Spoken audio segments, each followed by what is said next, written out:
Valerie?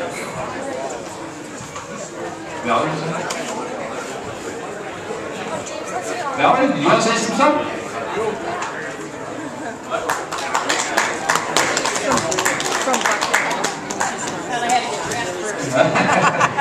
Well, Howard, really, you know a lot of stuff about what Howard got to where it was before our time. So, my time, Layne's time.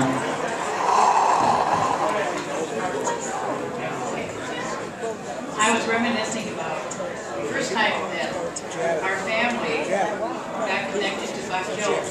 We went skiing. And if you knew Ron, I was reminiscing about the first time that we as a family went skiing. It happened to be at Buck Hill before Powder Ridge. And Ron saw this great big St. Bernard on the floor, sleeping. And he got down, if you knew Ron, he got down on his knees and he growled at the dog. And he's huge. The dog growled and lifted his lip. I never saw Ron run so fast in all my life. It was just like, oh my gosh. So anyway, we skied at Buck Hill, and then it was afterwards that Ron had the opportunity to come and interview for the job here. And lots of things went on, a lot of good things. There was a lot of building going on. I'm sure they talked about that. I looked at my daughter, who is involved with Powder Ridge now, and I tried to figure out how many years she's been here.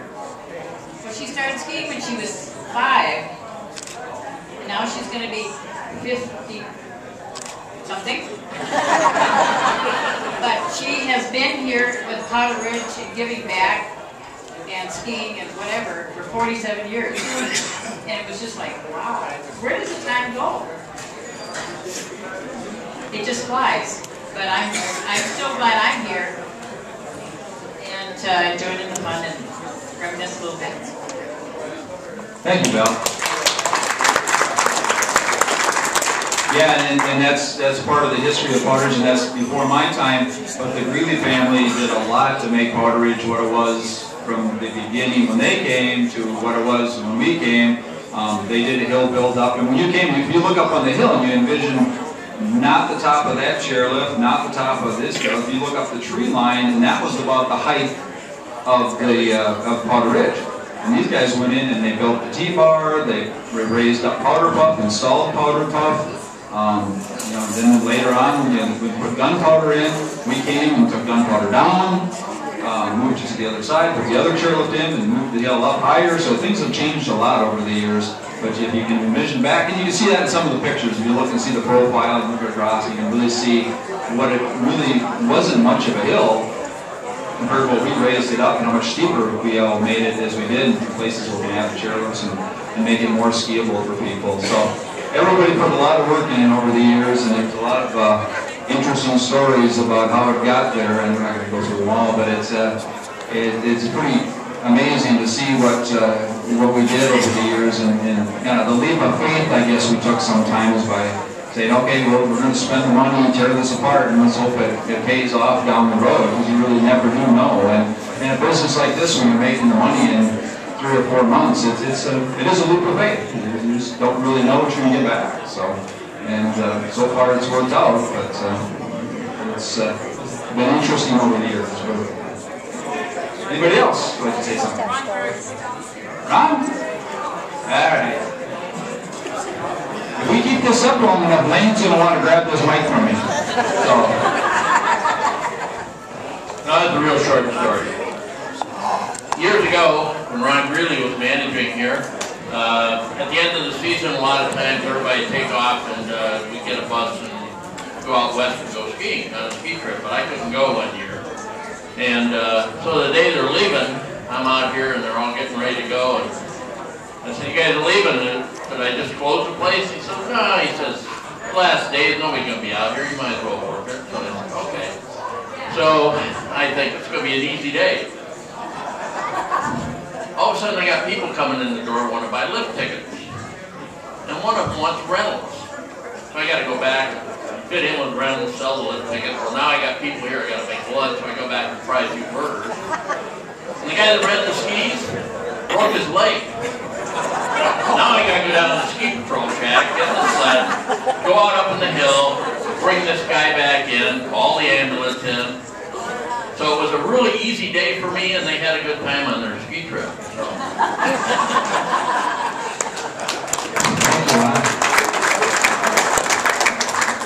I now see why we have way too much labor around here.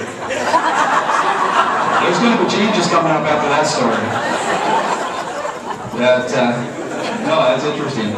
And you know, we actually had that happen, not quite to that extreme, but a month, last year, 2 years ago, and we had a day with that. We were very busy, and you know, everything was winding down. And that's one of those seasons that kind of strung out a little bit. And all of a sudden, people are just coming in the door like crazy, and you guys are, you know, we let the food run down, we let other stuff, we didn't know we're going to be busy again, and that just happens. And it's a very interesting business that way. You never know what days you're going to be busy, which days you're going to be quiet.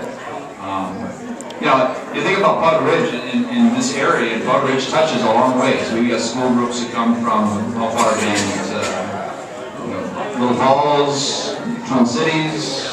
You know, we reach a long ways, probably a 100-mile radius. People come from all over the place to come here. So, Rhode Island, Lake William, you know, Monticello. So, yeah, a lot of people know Powder Ridge over the years. Anybody else? That's it. Yeah, see how this works when we have these things? Bob? No? I want to say something. There we go. Oh. Troy, how you doing? Hi, everyone. Of course, my dad isn't here. He's not alive anymore, but you are #1 at Powder Ridge. This year, Ski the West. I guess what the envision is to provide family entertainment, good, clean fun for the whole family. And that was the mission. And Jerry has taken that to the 2nd degree. Really done a great job here. Looking around, it just looks so great. And you know, one of the problems my dad always had was if he wanted to improve the place, he had to go through Chuck Stone. And they were, a lot of times they were kind of tight on the money. And so if he wanted to have something, they had to go build it or get it used, or he did what he could to improve the place.